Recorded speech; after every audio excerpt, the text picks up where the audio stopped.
What's up everyone? I hope you're having an awesome day and you're staying safe wherever it is in the world that you are. Today we're taking a look at a New Balance lifestyle model. It's a 70s inspired model and you can totally tell by the silhouette. That shoe is the New Balance 237.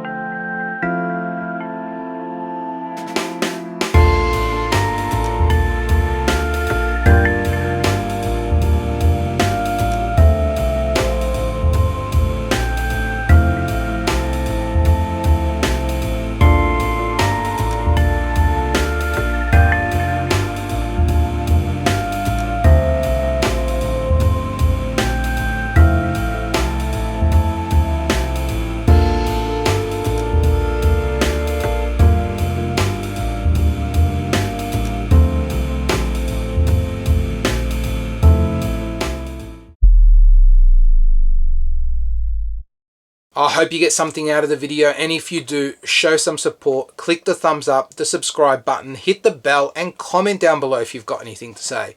If you've got Instagram, head on over there and check out my page, 3 kicks a day, all about shoes.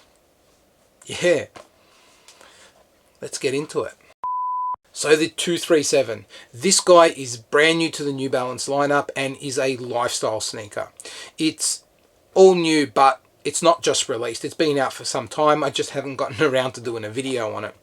It's very much like the 327, which I have reviewed on the channel. If you are interested, go and check that video out. But unlike the 327, this design doesn't have the inspiration from specific New Balance models from the 70s. There is a sort of loosely based design on the Comp 100 that New Balance released in the 70s.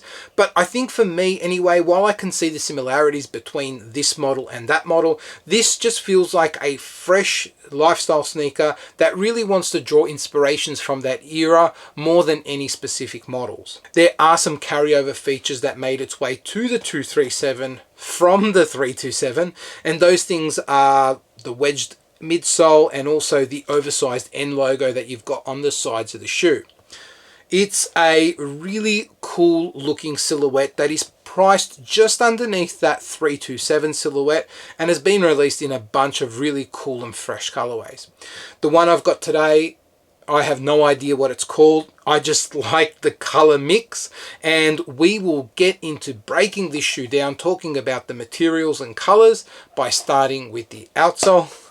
And with the outsole, what we've got is full rubber coverage. There's a herringbone pattern, and in this colorway, that rubber is black. There really is no other interesting aesthetic details, and while I think it works for this silhouette, I think it'd be really cool to see how different colors can be applied to the outsole for future colorways.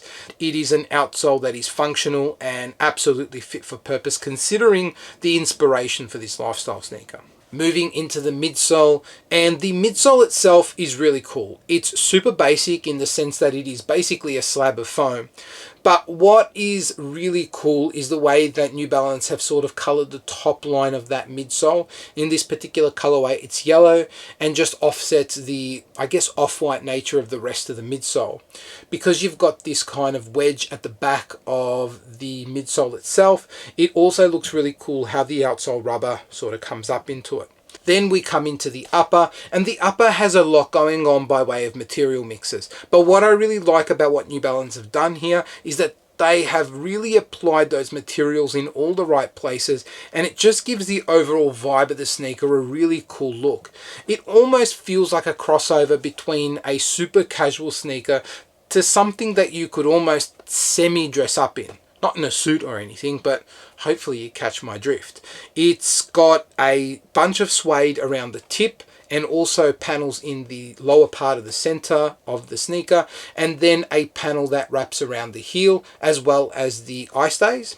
There is mesh in the toe box. In this colorway, that mesh is yellow, and then we've got some black leather for the oversized N logos on either side of the shoe, as well as the heel tab, which also has the New Balance branding in the back in white.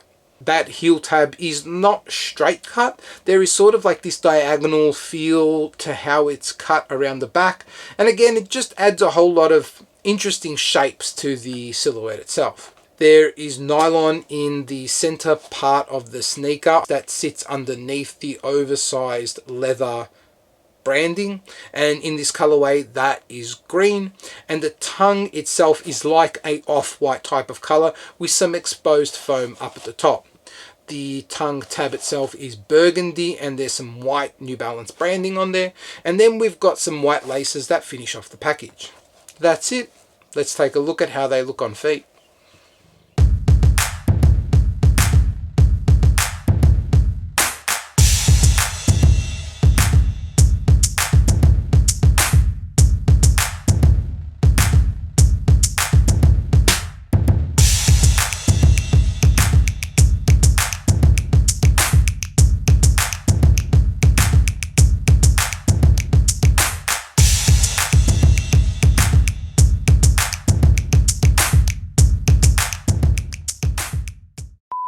There you have it, guys. That's my look at the New Balance 237.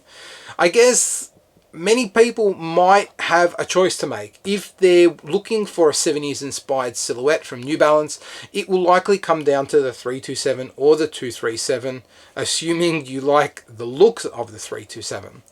And I think it's really going to come down to what sort of style you're looking to wear.